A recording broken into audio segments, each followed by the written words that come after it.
মুসলমান ভাইরা রে আমার, আল্লাহ রাব্বুল আলামিন পবিত্র কালামে হাকিমের মধ্যেই কথা বলেন, বান্দা যখন গুনাহের কাজ করে, বান্দা যখন আল্লাহর হুকুমের নাফরমানি করে, বান্দা যখন রাসূলের সুন্নতের বিরোধিতা করে, আল্লাহ তাআলা তখন অসন্তুষ্ট হইয়া রাগান্বিত হইয়া আল্লাহর পক্ষ থেকে সমাজের মধ্যে আযাব এবং গজব দিতে শুরু করি। আমরা কি আল্লাহর হুকুম পরিপূর্ণভাবে পালন করি? আসতে কইলেন যে, একটু জোরে কন। আল্লাহ রাব্বুল আলামিন আপনাকে আমাকে যেই হুকুম দিয়েছেন, যেই বিধান দিয়েছেন, আল্লাহর হুকুম রাসূলের তরিকায় আপনার আমার জীবন চলে না। 24টা ঘন্টার ভিতরে আল্লাহর জন্য কত মিনিট সময় আমি দিলাম খবর আছে? আল্লাহর জন্য 24 ঘন্টা সময়ের ভিতরে সময় হয় না 1 ঘন্টাও। কিন্তু নিজের কাজে, পরিবারের কাজে, ব্যবসা বাণিজ্য, চাকরি বাকরি সব কিছু নিয়ে আমি ব্যস্ত। আল্লাহ তাআলা বলেন, আমি আল্লাহর হুকুমের নাফরমানি যখন শুরু হয়ে যায়, তখনই আমি সমাজের মধ্যে আযাব এবং গজব, সুনামি, ভাইরাস, নার্গিস, ভূমিকম্প এগুলা দিয়া সমাজের মানুষকে আমি সচেতন করি। এই জন্যই আযাব গজব আসে। এবার আল্লাহ রাসূলের একটা হাদিস আমরা শুনি। আল্লাহ রাসূল প্রিয় নবী সাল্লাল্লাহু আলাইহি ওয়াসাল্লাম হাদিসের মধ্যে বলেন, যখন কোনো সমাজের মধ্যে 2টা গুনার সয়লাভ হয়ে যায়, ইদা যাহারাজ জিনা ওয়ার রিবা ফি ক্বরিয়াতিন কদ আহাল্লু বিআনফুসিহিম আযাবিল্লাহ,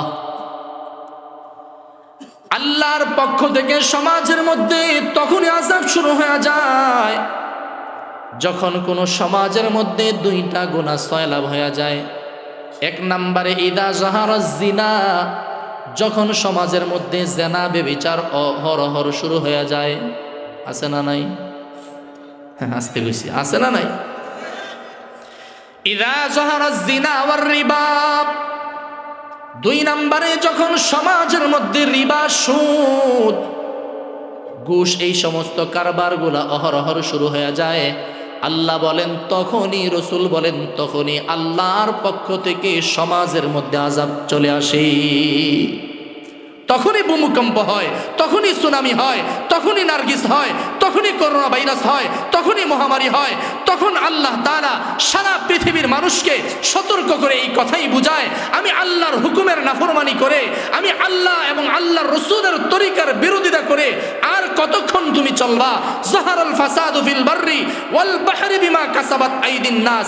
না না, এটা আল্লাহর ইচ্ছায় না, তোমার অপচয়ের কারণে, তোমার অপব্যবহারের কারণে, তোমার হাতের ইনকাম, তুমি চুরি, তুমি ব্যভিচার, তুমি জেনা, তুমি সুদ, ঘুষ, এই সমস্ত ব্যভিচারে যখন লিপ্ত হও, তখন আল্লাহ সহ্য করতে না পেরে তখন করোনা ভাইরাস দেয়, তখন আযাব দেয়, সুনামি দেয়, নার্গিস দেয়, ভূমিকম্প দেয়। জোরে বলেন ঠিক কিনা? আল্লাহ তাআলার কাছে শুকরিয়া আদায় করা দরকার আসেনি? আজকেও দেখলাম ফেসবুকে প্রায় শতাধিক মানুষের উপরে পঙ্গু হসপিটালে ভর্তি। তো আমরা এখানে যারা আসি, আল্লাহ যে এত বড় একটা আজকে দুর্ঘটনা থেকে আমাদেরকে বাঁচাইলেন, ভালো রাখলেন, শুকরিয়া আদায় দরকার আছে না নাই? আসতে না জোরে? একজনে না একজনে? শুধু নারীরা না পুরুষরাও? শুধু পুরুষরা না মহিলারাও? হ্যাঁ, সবাই। তবে পুরুষরা কইব জোরে, মহিলারা কইব আসতে, ঠিক নেই? মুসলমান ভাইরা আমার 1 নম্বরে না কামনের কথা বলি। এই জন্য আল্লাহ রাব্বুল আলামিন পবিত্র কালামে হাকিমের মধ্যে বলেন, যখন কোনো বান্দা নাকি এরকম কোনো নিয়ামত, এরকম কোনো আযাব গজব থেকে বাইচা যায়, তখন যদি বান্দা আল্লাহর কাছে শুকরিয়া আদায় করে আলহামদুলিল্লাহ বলে, আল্লাহ রাব্বুল আলামিন বলেন লা আযীদান্নাকুম, আমি আল্লাহ সাথে সাথে তার নিয়ামত আরো বাড়ায়া দেই। তাহলে 1 নম্বর সবক, আজকের আলোচনার মূল আলোচনা 1 নম্বর সবক, আপনার আমার দৈনন্দিন জীবনে প্রত্যেক দিন কমাস কম আল্লাহ তাআলার কাছে শুকরিয়া আদায় করব। বলবো আলহামদুলিল্লাহ, আল্লাহ তুমি আমাকে সুস্থ রেখেছ, আল্লাহ তুমি আমাকে নেক আমল করার তৌফিক দিয়েছ, আল্লাহ তুমি আমাকে সুস্থ রেখেছ, আল্লাহ তুমি আমাকে খাবার দান করেছ, আল্লাহ তুমি আমাকে পানি নামক নেয়ামত দান করেছ। এরকম অসংখ্য অগণিত নেয়ামত আল্লাহ আপনাকে আমাকে দৈনন্দিন দেয় কি দেয় না? এই জন্য 1 নাম্বার সবক আল্লাহর কাছে শুকরিয়া আদায় করব, আল্লাহর কাছে বলবো আলহামদুলিল্লাহ রব্বিল আলামিন। সমস্ত প্রশংসা আল্লাহ তাআলারই জন্য।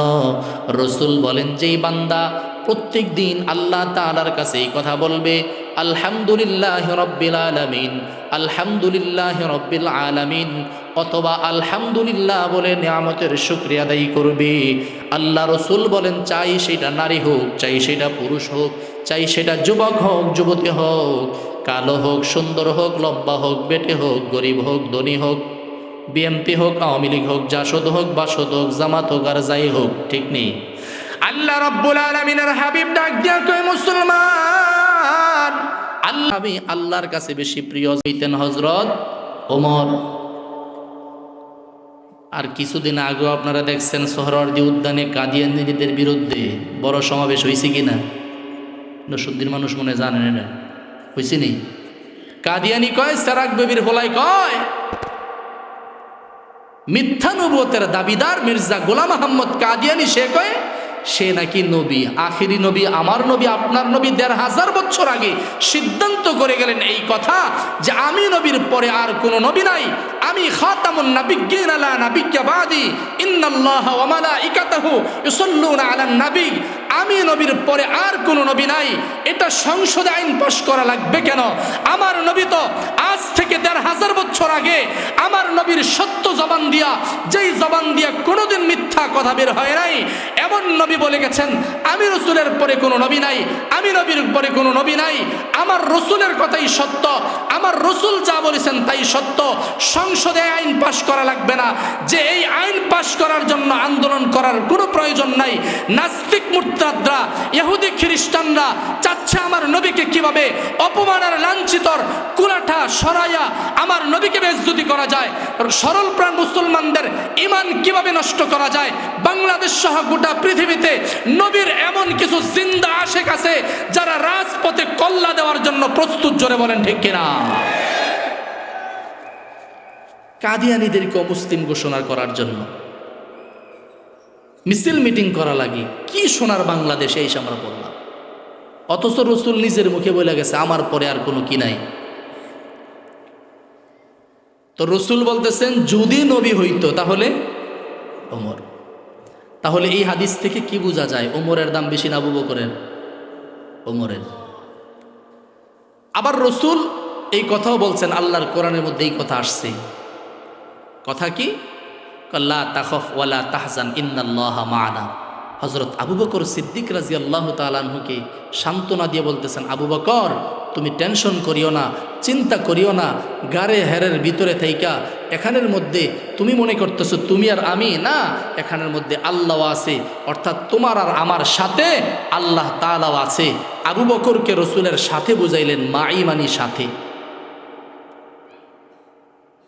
আর উমরকে বুঝাইলেন বাদি মানে দূরে পরে। তো যাই হোক, এই দুই হাদিস থেকে কি বুঝাইলেন? বুঝাইলেন এই কথা, একদিন আম্মা জান আয়েশা সিদ্দিকা রাদিয়াল্লাহু তাআলা আনহা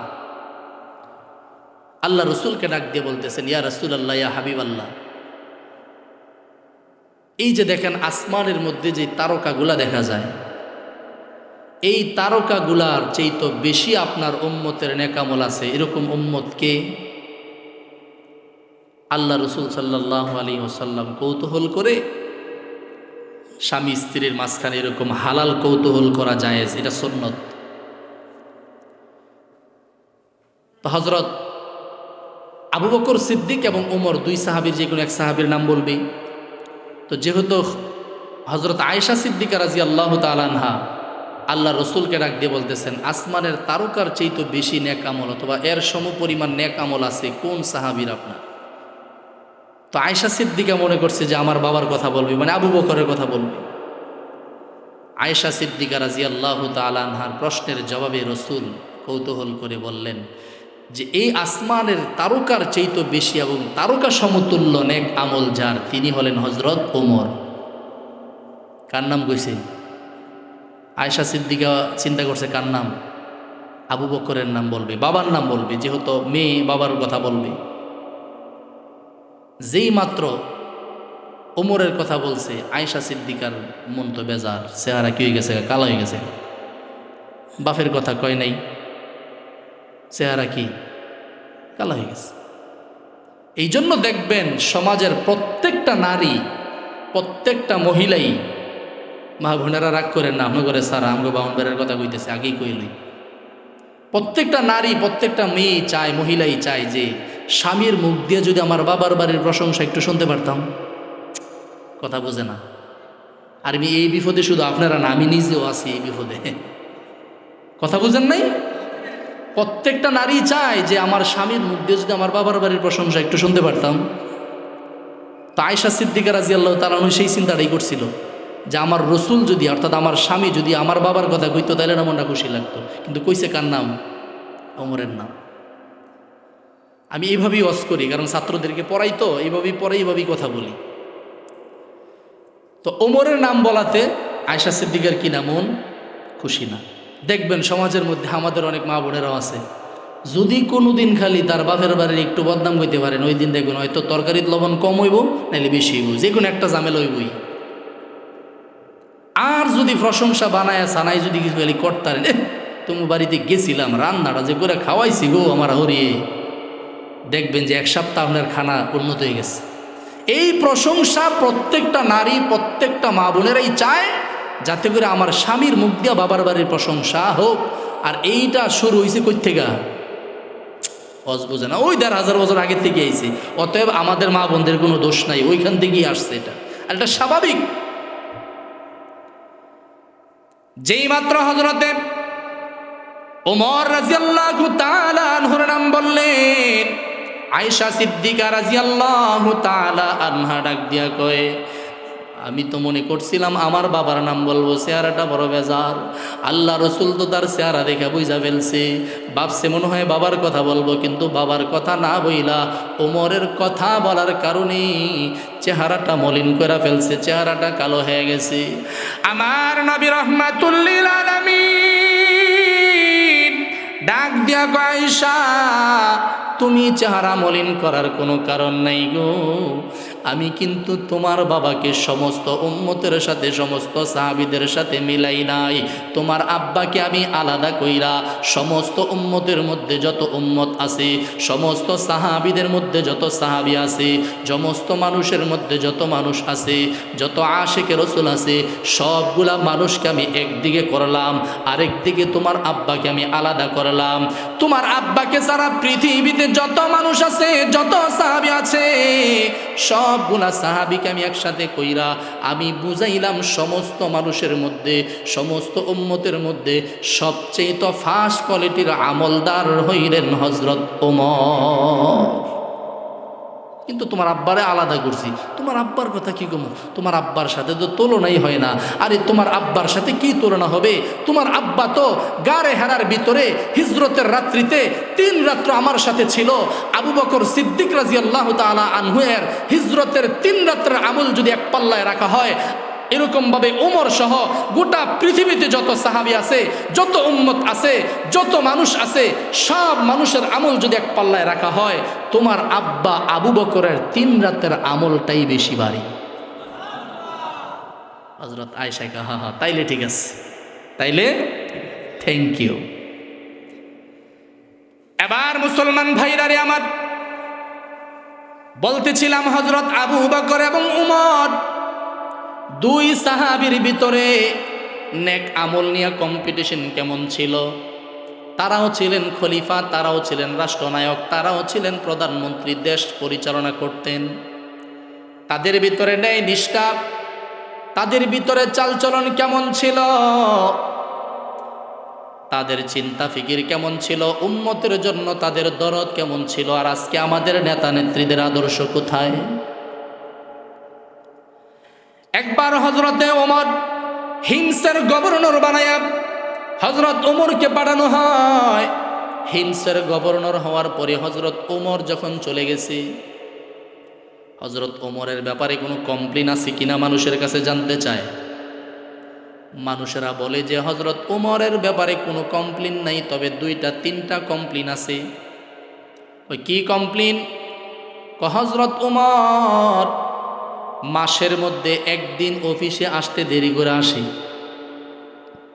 মাসে একদিন তার অফিসে তার চাকরিতে দেরি করে আসে, এটা তার কমপ্লেন। তার সামনে যারা আছে সবাই এই কমপ্লেন দিছেন। তো হজরত ওমরকে জিজ্ঞাসা করছে, ওমর তুমি নাকি একদিন রাষ্ট্রের কাজ করতে অফিস করতে দেরি করো, পুরা মাস ঠিক মতো যাও, একদিন দেরি করো, তার কারণ কি? এবার বুঝেন বুঝেন মুসলমান ভাইরারে আমার, এবার দিলটাকে একটু নরম করবেন, আলোচনা শেষ করে দিচ্ছি। খলিফাতুল মুসলিমিন হযরত ওমর এবার বলতেছে, আমি মাসের মধ্যে একদিন দেরি করে অফিসে যাই, তার কারণ বুঝো বুঝো। তার কারণ হইল, আমি যখন রাষ্ট্রের কাজগুলা করি, সব কিছু করি, সব কিছু কইরা নিজ হাতে রান্না বান্না করে অফিস করতে যাই, এই জন্য মাঝে মধ্যে অফিস করতে দেরি হয়। তবে একদিন মাসের মধ্যে কেন আমার অফিস করতে দেরি হয়? সপ্তাহে একদিন আমার কেন অফিস করতে দেরি হয় জানো? কই কেন? কই আমি ওমরের একটা জামা ছাড়া আর দ্বিতীয় কোনো জামা নাই। জামা কয়টা? সভাপতি সাহেবের কয়টা? নিজেও তো মনে জানে না, দেখছেন নি কথা হেসা। আপনি হুজুরের কয়টা? আমিও জানি না আমার কয়টা পাঞ্জাবি। তো হযরত ওমর রাদিয়াল্লাহু তাআলা আনহু বলেন, আমার জামা মাত্র কয়টা? অন্য রিওয়ায়াতে আসছে ওই জামাটাও তালি কয়টা? 18টা। তালি কয়টা? সভাপতি সাহেবের কয়টা? দেখছেন কি এমব্রয়ডারি করছে, চেহারাটাই এমব্রয়ডারিটা 80টা মিলে গেছে গা। হযরত ওমর জামা একটা তালি হইল 18টা, কিন্তু একদিন অফিস করতে দেরি হয়। কয় কারণ কি? কারণ কি? কয় কারণ হইল এইটা, আমার একটা জামা গো, ওই জামাটা আমি যখন ধুইয়া দেই, ওইটা সূর্যের আলোর মধ্যে দেই, যখন শুকায় তারপরে এইটা আমি পরিধান করে অফিসে যাই। সূর্য উঠতে দেরি হয়, তারপরে কাপড় শুকায়, তারপরে আমি এটা পইরা যাই। এমনটা নয় যে জামাটা ধুইলাম আরেকটা জামা পইরা গেলাম, এমন আমার সিস্টেম নাই। আমি ওমরের মাত্র একটা জামা, এও 18 তালি, এটাকে মাসে একবার সপ্তাহে একদিন ধুইতে হয়, যার কারণে আমার অফিস করতে দেরি হয়ে যায়। মুসলমান ভাইরারে আমার বলতেছিলাম, সাহাবীদের মধ্যে আমলের কম্পিটিশন কেমন ছিল? হযরত আবু বকর এবং উমর, দুই সাহাবীর মধ্যে আমলের কম্পিটিশন। একদিন আবু বকর সিদ্দিক রাদিয়াল্লাহু তাআলা আনহু যায় হযরত ওমরের সামনে যায়, কয় ওমর, আজকে তোমার কাছে আমি একটা সুসংবাদ নিয়ে আসছি। সুবহানাল্লাহ কোন? হযরত আবু বকর, কি সুসংবাদ? আমার তো মনে চায় আবার জিন্দিগির যত নেক আমল আছে সবগুলা নেক আমল আমি তোমারে দিয়ে দেই। আস্তে কইছে, বুঝে নাই। যে আবু বকর ওমর তাদের ভিতরে পরস্পর, কিরে আবু বকরে তাহাজ্জুদ বেশি করলো, কিরে আবু বকরে দান বেশি করলো, আমি করবো। কম্পিটিশন নেক আমল নিয়া, দান নিয়া, নামাজ নিয়া, জাকাত নিয়া, সব কিছু নিয়ে কম্পিটিশন করে। সেই ওমর আইসা বলতেছে, আবু বকর কই কি, আমার নেক আমল তোমারে দিয়ে দিতাম চাই, অথচ নেক আমল নিয়ে কম্পিটিশন। কেমন কম্পিটিশন বুঝছেন তো? জাতীয় পার্টি চাই জাতীয় পার্টি যাক, জামাত চাই জামাত যাক, বিএনপি চাই বিএনপি যাক, বর্ডারের এই পাশের থেকে আবার আওয়ামী লীগ যাক। বুঝছেন না বিষয়টা? কিন্তু আবু বকর আর ওমর দুই সাহাবের ভিতরে প্রতিযোগিতা কে নিয়া? নেক আমল নিয়া। হযরত ওমর ডাক দিয়া বলেন, আমার তো মনে চায় তোমাকে নেক আমলগুলা দিয়া দিব। আবু বকর কয়, বালা এমন বালা তুমি কবে তৈলা? আচ্ছা তোমার মতলবটা কি কও? আবু বকর সিদ্দিক রাদিয়াল্লাহু তাআলা আনহু সহজ সরল ছিলেন, কিন্তু মগা ছিলেন না। মগা আর সহজ সরল বুঝেননি? একটা হলো মগা, একটা হলো সহজ সরল, তোমরা কিন্তু এক জিনিস না। আবু বকর সিদ্দিক রাদিয়াল্লাহু তাআলা আনহু ডাক দিয়া কয়, ওমর, এত সুন্দর অফার নিয়ে তুমি আসলা, কিন্তু তোমার মতলবটা কি, তোমার মতলবটা কি বলো বলো। আবু বকর সিদ্দিক যখন দইরা ফেলছে, ওমর ডাক দিয়া কয়, আবু বকর, আমার জিন্দিগির সবগুলা নেক আমল আমি তোমারে দিয়া দিবার চাই, আর তোমার কাছ থেকে ছোট্ট 3 রাতের ইবাদত নিয়ে নিতে চাই। কয় রাতের? জিন্দিগির যত নেক আমল আছে সবগুলা নেক আমল তোমারে দিয়া দিব। আরে আবু বকর, কিন্তু তোমার কাছ থেকে আমি মাত্র হিজরতের 3 রাতের ইবাদত নিয়ে নিব গো।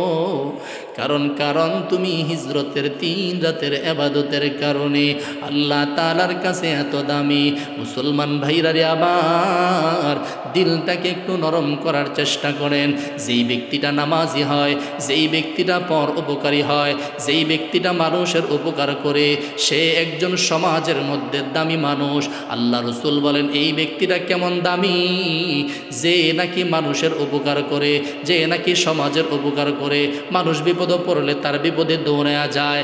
শুধু তাই নয়, যে ব্যক্তিটা নাকি আল্লাহ এবং আল্লাহ রসুলের প্রত্যেকটা সুন্নত অনুযায়ী চলে, মসজিদ মাদ্রাসাগুলাকে আবাদ করে, মসজিদগুলাকে সুন্দর করে, মাদ্রাসাগুলাকে সুন্দর করে, সমাজকে সুন্দরভাবে চালায়, কোনো চাঁদাবাজ, এফটিজিংবাজ, কোনো গাঞ্জাখোর, ইয়াবাখোর, বাবাখোর, আব্বাখোর, মাখোর, এরকম তাদের সাথে চলে না। আল্লাহ রসুলের সুন্নত অনুযায়ী চলে, নবীর আশিকদের সাথে চলে, মাদ্রাসাওয়ালাদের সাথে চলে, আল্লাহওয়ালাদের সাথে চলে, হুজুরদের সাথে চলে, নামাজিওয়ালাদের সাথে চলে। এরকম মানুষগুলার দাম কেমন? কয় আবু বকর, ওমর, ওসমানের মতো দাম। 2 সাহাবীর ভিতরে কম্পিটিশন। এই জন্য আপনার আমার ভিতরে আমলের কম্পিটিশন দরকার আছে না নাই? আমরা মানুষের খোঁজ খবর নেওয়া দরকার আছে না নাই? কিন্তু আমাদের খোঁজ খবরটা কেমন হয়? এক বন্ধু আরেক বন্ধুর সাথে দেখা হইলে জিজ্ঞাসা করে, কিরে আজকে গরুর দুধ কয় কেজি পাইছস? এটা জিজ্ঞাসা না? কিরে আজকে দোকানদারি করে কয়টা লাভ করছস? দান কোনটা লাগাবি, এরি না বড় না কোনটা লাগাবি? কিরে সিএনজি চালায় কয়টা পাইছস? আফসোসের বিষয় হইল রে বাবা এটা, আজকে এক ভাই আর এক ভাইয়ের সাথে যখন দেখা হয়, এক মুসলমান আরেক মুসলমানের সাথে যখন দেখা হয়, এক বন্ধু আরেক বন্ধুর সাথে যখন দেখা হয় গো, এই কথা কোনোদিন কাউকে জিজ্ঞাসা করি না, ও বন্ধু, ও ভাই, ও আমার বন্ধু, তুমি ফজর নামাজটা পড়ছনি? ফজর নামাজ যদি তোমার দেখলাম না, ফজর নামাজে কেন আসলা না? কেউ তোমার দি তফসিরের মধ্যে দেখলাম না, কেউ তোমার দি মাদ্রাসার মাহফিলও দেখলাম না। কিরে বন্ধু, তুমি কি অসুস্থ নাকি? মাহফিলও কেন গেলা না? ফজরের জামাতে কেন গেলা না? এত সুন্দর বয়ান হইল কেন গেলা না? এই খোঁজখবর আমরা নেই না, কিন্তু জিজ্ঞাসা করি গরুর দুধ কয় কেজি পাইছ, সিএনজি চালায় কয় দেয়া পাইছ, দোকানদারি করে কয় দেয়া পাইছ, আছে না নাই? কিন্তু সাহাবাই কেরাম এত সুন্দর আদর্শের মানুষ ছিলেন। সাহাবাই কেরাম, এক সাহাবি আরেক সাহাবীর সাথে যখন দেখা হয়, সাহাবীরা তখন এক সাহাবি আরেক সাহাবীর আমল সম্পর্কে জিজ্ঞাসা করে। আবু বকর ওমরের সাথে কম্পিটিশন, ওমর আবু বকরের সাথে কম্পিটিশন। কেমন কম্পিটিশন করে জানো? একজন আর একজনকে দেখলে জিজ্ঞাসা করে, কিরে আবু বকর আজকে কয় টাকা আল্লাহ রাস্তায় সদকা করছো? আবু বকর যদি 100 টাকা করছি, ওমর দৌড়ে যায় 200 টাকা করে। ওমরে জিজ্ঞাসা করে, তুমি কয় রাকাত তাহাজ্জুদ পড়ছো? 10 রাকাত পড়ছি। আবু বকর কয়, আমি 20 রাকাত পড়বো। আবু বকরে জিজ্ঞাসা করে, তুমি কয় টাকা দান করছো? এত টাকা। কয় ডাবল করব। এরকম একজন আরেকজনের সাথে কম্পিটিশন ছিল ইবাদত নিয়া। আর আজকে আপনার আমার সমাজের মধ্যে কম্পিটিশন হচ্ছে রাজনীতি নিয়া। ঠিক কিনা? মুসলমান ভাইরা রে আমার, এই জন্য হযরতে আবু বকর সিদ্দিক রাদিয়াল্লাহু তাআলা আনহুকে এবার জিজ্ঞাসা করে, ওমর, তোমাকে আমার জিন্দেগীর সবগুলা নেক আমল দিয়া দিতে চাই, কিন্তু আবু বকর কয়, এত ভালো মানুষ তুমি কেমনে হইলা যে নাকি আমার সাথে ইবাদত নিয়ে কম্পিটিশন করো, যে নাকি আমার সাথে ইবাদত নিয়ে এরকমভাবে জিজ্ঞাসা করে যখন জানতে পারো, বেশি করার চেষ্টা করো। আজকে তোমার ভিতরে কি চিন্তা আসলো যে তোমার নেক আমলগুলা আমার দিয়া দিতে চাও? এবার আবু বকর সিদ্দিক যখন বুঝা ফেলল, এবার ওমর ডাক দিয়া কয়, শর্ত একটা, তোমার 3 রাতের ইবাদত শুধু আমারে দিয়া দিবা। ওই দিক দিয়ে মনে আসেনি হযরত আয়েশা যখন জিজ্ঞাসা করেছিল আপনার উম্মতের মধ্যে সবচেয়ে নেক আমল বেশি করে নেওয়ালা, যার আমল নাকি আসমানের নক্ষত্রগুলার মতো, তারকাগুলার মতো, এরকম সাহাবীকে আল্লাহ রসুল ওমরের কথা বলেছিল। তখন আয়েশার মন বেজার। আয়েশা সিদ্দিকারে ডাক দিয়া কয়, আল্লাহ রসুল ডাক দিয়া কয়, আয়েশা রে, তুমি মনে করেছ তোমার আব্বার কথা বলবো? তোমার আব্বার কথা কি বলবো? তোমার আব্বার 3 রাতের এবাদত আর ওমরের গোটা জিন্দিগির এবাদত, তারপরেও তোমার আব্বা আবু বকরের এবাদত আল্লাহর কাছে বেশি দামি। কেমনে 3 রাতের এবাদত সবচেয়ে বেশি দামি হইল? মুসলমান ভাইরারে আমার, আল্লাহ রসুলের সাহাবী হযরত আবু বকর যখন আল্লাহ রসুলের সাথে হিজরতের মধ্যে গুহায় চলে গেল, দিলটাকে একটু নরম করার চেষ্টা করেন। আমার নবী, আপনার নবী রহমাতুল লিল আলামিন আবু বকরের ডান রানের মধ্যে মাথাটা দিয়া ঘুমায়, গাড়ি সোরের ভিতরে যায় যখন ঘুমায়। আল্লাহ রসুল যখন আবু বকরের রানের মধ্যে মাথা দিয়া ঘুমায়, আল্লাহর নবী আবু বকরকে রানের মধ্যে মাথা দিয়া ঘুমায়া যায়। আর ওই দিক দিয়ে আবু বকর দেখতেছে মক্কার কাফের মুশরিকগুলা আল্লাহ রসুলকে যে গুহার মধ্যে ধরে ফেলবে এরকম ভাব। আল্লাহ রসুল যখন নাকি আল্লাহ রসুল আবু বকরের রানের মধ্যে মাথা দিয়া ঘুমাইতেছি, আবু বকর সিদ্দিক রাদিয়াল্লাহু তাআলা আনহু এইভাবে যখন নাকি আল্লাহ রসুলকে নিয়ে ঘুমায়, আবু বকর সিদ্দিক রাদিয়াল্লাহু তাআলা আনহু চিন্তা পেরেশানির মধ্যে পড়ে গেল, যদি কাফের মুশরিকটা একটু নিচের দিকে তাকায় তাহলেই তো আমাদেরকে দেখে ফেলবে। কিন্তু আল্লাহ রসুল খুব পেরেশানি না, আল্লাহ রসুলের সাহাবী খুব পেরেশানি। আবু বকর সিদ্দিকের পেরেশানি দেখা আল্লাহ রসুল আবু বকরকে ডাক দিয়া কয়, লা তাখাফ ওয়ালা তাহজান ইন্নাল্লাহা মা'ানা। আবু বকর, তুমি চিন্তা করো না, এই ঘাড়ের সোরের ভিতরে, এই গর্তের ভিতরে শুধু তুমি আর আমি না, আমাদেরকে সাহায্য করার জন্য স্বয়ং আমার আল্লাহ রহমতি ফেরেশতা পাঠাইছি। এবার আবু বকর সিদ্দিক রানের মধ্যে মাথা দিয়ে আল্লাহর নবী ঘুমায়। আল্লাহ রসুল যখন ঘুমায় গেছে, এইভাবে গর্তের ভিতরে ছোট ছোট কিছু গর্ত ছিল, যেই গর্তগুলা দিয়া ছোট ছোট সাপ আসা যাওয়া করত। আবু বকর সিদ্দিক রাদিয়াল্লাহু তাআলা আনহু আল্লাহ রসুল যখন রানের মধ্যে ঘুমাইতেছি, এই ছোট ছোট এগুলা দিয়া যদি কোনো কীট পতঙ্গ উঠে, কোনো সাপ বিচ্ছু উঠে, সেই ভয়ে আবু বকর মাথা থেকে পাগড়িটা টান দিয়া খুইলা পাগড়িটাকে টুকরা টুকরা কইরা ছোট ছোট গর্তগুলাকে বন্ধ করলেন। 1টা 2টা 3টা এরকমভাবে গর্তগুলা বন্ধ করতে করতে 20টা গর্ত বন্ধ করলেন। সিরাতে ইবনে হিশামের মধ্যে ইদ্রিস কান্দলবি লেখছেন 20টার কথা কম বেশি হতে পারে। এই 20টা গর্ত বন্ধ করলেন। এবার পাগড়ি ছিঁড়ে গর্ত বন্ধ করলেন, কিন্তু পাগড়ি শেষ, একটা গর্ত বাকি। এই গর্ত বন্ধ করার জন্য কোনো কিছু নাই। আবু বকর সিদ্দিক রাদিয়াল্লাহু তাআলা আনহু পায়ের বিদ্যা আঙ্গুলি দিয়া ওই গর্তের মুখটাকে বন্ধ করে রাখছি। ওই গর্ত যখন বিদ্যা আঙ্গুল দিয়া বন্ধ করছে, ওই গর্তের ভিতরে এইটা একটা সাপ আবু বকর সিদ্দিকের পায়ের মধ্যে সবল মেরা দিছে। আবু বকর সিদ্দিকের সারাটা শরীর নীল হয়ে গেছে, রক্তাক্ত হয়ে গেছে, বিষাক্ত হয়ে গেছে। আবু বকর সিদ্দিক বিষের যন্ত্রণা সহ্য করতে না পাইরা আবু বকর সিদ্দিকের চোখ দিয়া পানি। আল্লাহ রসুল তরানের মধ্যে শুয়ে আছে গো। আবু বকরের চোখের পানি রসুলের গালের মধ্যে যায় যখন পড়লেন, আল্লাহর নবী ঘুম থেকে জাগ্রত হইয়া ডাক দিয়া কয়, আবু বকর, কোন কারণে তুমি কাঁদো গো? আবু বকর সিদ্দিক ডাক দিয়া কয়, নবী গো, 20টা গর্ত আমি পাগড়িটা সিরা টুকরা টুকরা কইরা বন্ধ করেছি, একটা গর্ত বন্ধ করার মতো কোনো সমগ্র আমার কাছে ছিল না, যার কারণে আমার আঙ্গুলের ছিদ্র আমি বন্ধ করার জন্য আঙ্গুল দিয়ে রাখলাম। ওই আঙ্গুলের মধ্যে সাপ আইসা একটা সবল মারছে, সাপের রক্তাক্ত বিষের কারণে আমার শরীরটা ব্যথা হয়ে গেছে। আল্লাহর নবী ডাক দিয়া কয়, তুমি আমাকে ঘুম থেকে কেন ডাক দিলা না? আবু বকর ডাক দিয়া কয়, ইয়া রাসূলুল্লাহ, ইয়া হাবিবাল্লাহ, আপনি আমার পায়ের মধ্যে রানের মধ্যে মাথা দিয়া ঘুমান গো।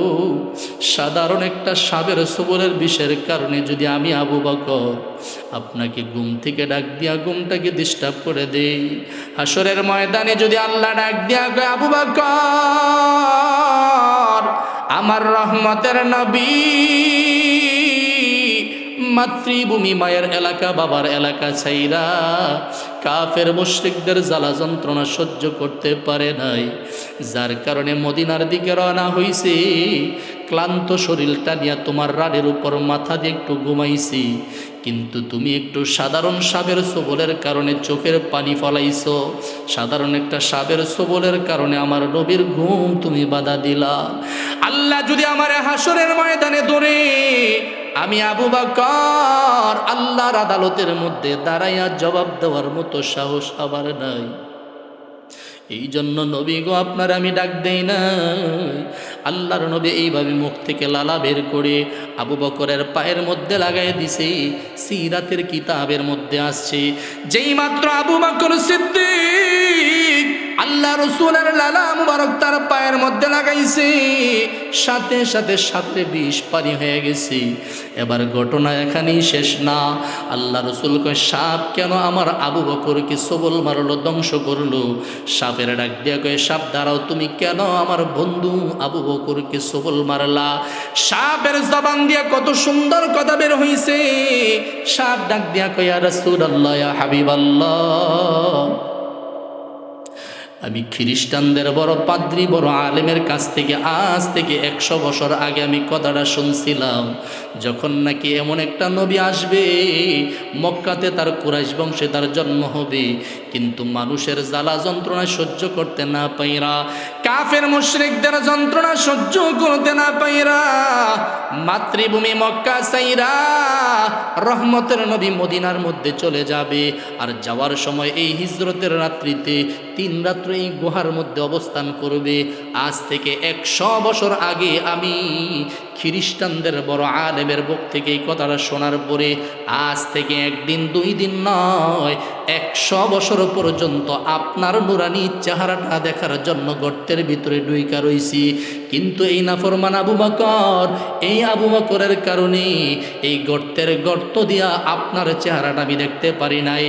20টা গর্তের ছিদ্র গুণ আবু বকর বন্ধ করেছি, একটা মাত্র ছিদ্র ছিল, ওই ছিদ্রটা দিয়া আপনি রহমতের নবীর চেহারাটা একটু দেখব গো। কিন্তু আবু বকর আপনার নুরানি চেহারাটা আমাকে দেখতে দেয় নাই। সাপ যখন এই কথা বলছেন, এই কথা বলার পরে এবার আপনার নুরানি চেহারাটা দেখবার জন্য বাধা দিল, যার কারণে আমি তার পায়ের মধ্যে সবল মেরে দিলাম যাতে করে সে পাটা সরায়া নেয়। কিন্তু দেখলাম সে সবল মারার পরেও পাটা সরায় না। ইয়া রাসূলুল্লাহ ইয়া হাবিবাল্লাহ, 100 বছর পর্যন্ত আমি সাপ গর্তের ভিতরে ডুইকা আছি আপনার নুরানি চেহারাটা দেখার জন্য গো নবীজি, কিন্তু এই আবু বকরের কারণে আপনার চেহারাটা দেখতে পারি নাই। হুজুর বেয়াদবি মাফ করবেন, আমি সহ্য করতে না পাইরা আপনি রসুলের প্রতি ভালোবাসা নিয়া, আপনি রসুলের প্রতি আদর্শ নিয়া, আপনি রসুলের প্রতি মায়া নিয়া রহমতের নবীর চেহারাটা একটু দেখার জন্য খায়া না খায়া 100 বছর পর্যন্ত পড়ে আসি, সবুল মারছি, তারপরেও আবু বকর তার পা সরায়া নেয় নাই। কেমন আশেক ছিলেন তারা? এরকম আশেক হওয়া দরকার আছে না নাই?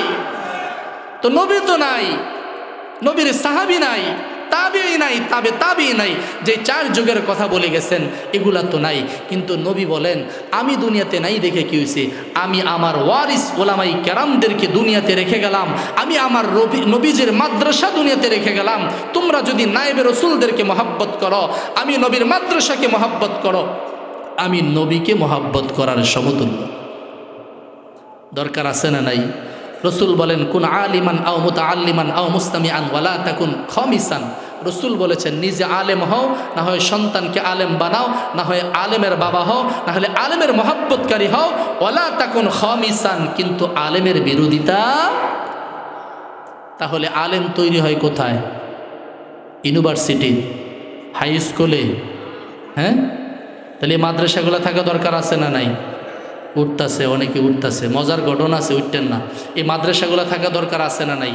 তাহলে এই নবীর মাদ্রাসার জন্য আবু বকর ওমর দুই সাহাবীর ভিতরে কম্পিটিশন। একবার আল্লাহ রসুল এইভাবে চাদর বিছাই দিয়া বলতেছে যে কে কি আসো এই যুদ্ধের ময়দানের জন্য, যা দেওয়ার দিয়া দাও। সব সাহাবীরা যার যার বাড়িতে যা আছে, যে যা পাশে সবাই নিয়ে আসছে। এই সুযোগে আবু বকর সিদ্দিক এবং ওমর দুই সাহাবীর ভিতরে কম্পিটিশন। আগেই বলছিলাম আবু বকর এবং ওমর দুজনই আনছেন, আবু বকর আনছেন, উমরও আনছেন। আল্লাহ রসুল প্রশ্ন ঘুরাই দিয়ে আবার জিজ্ঞাসা করছে, কিন্তু আবু বকর যেই পরিমাণ আনছে ওমর তার চেয়ে তো ডাবল আনছে, কারণ ওমরের সম্পদ বেশি ছিলেন, আবু বকর তেমন বেশি আনতে পারে নাই। আবু বকর একটু তুলনামূলকভাবে কম আনছে, ওমর তার চেয়ে তো বেশি আনছে। এবার দুই সাহাবীরে জিজ্ঞাসা করতেছে, আবু বকর এবং ওমরকে জিজ্ঞাসা করতেছে কে কি পরিমাণ আনছো, জিজ্ঞাসা করা দরকার এটা না? এটা জিজ্ঞাসা না কইরা আল্লাহ রসুল জিজ্ঞাসা করছেন কে কি পরিমাণ বাড়িতে রাইখে আসছে। বুঝেন নাই? মানি হজরত আবু বকর তার বাড়িতে যা আছে, ধরেন আছে 10 টাকা, পুরাটাই নিয়ে আসছে, আর হজরত ওমর অর্ধেক আনছে। তাহলে বলেন তো দেখি কে বেশি আনছে? আবু বকর বেশি আনছে। কিন্তু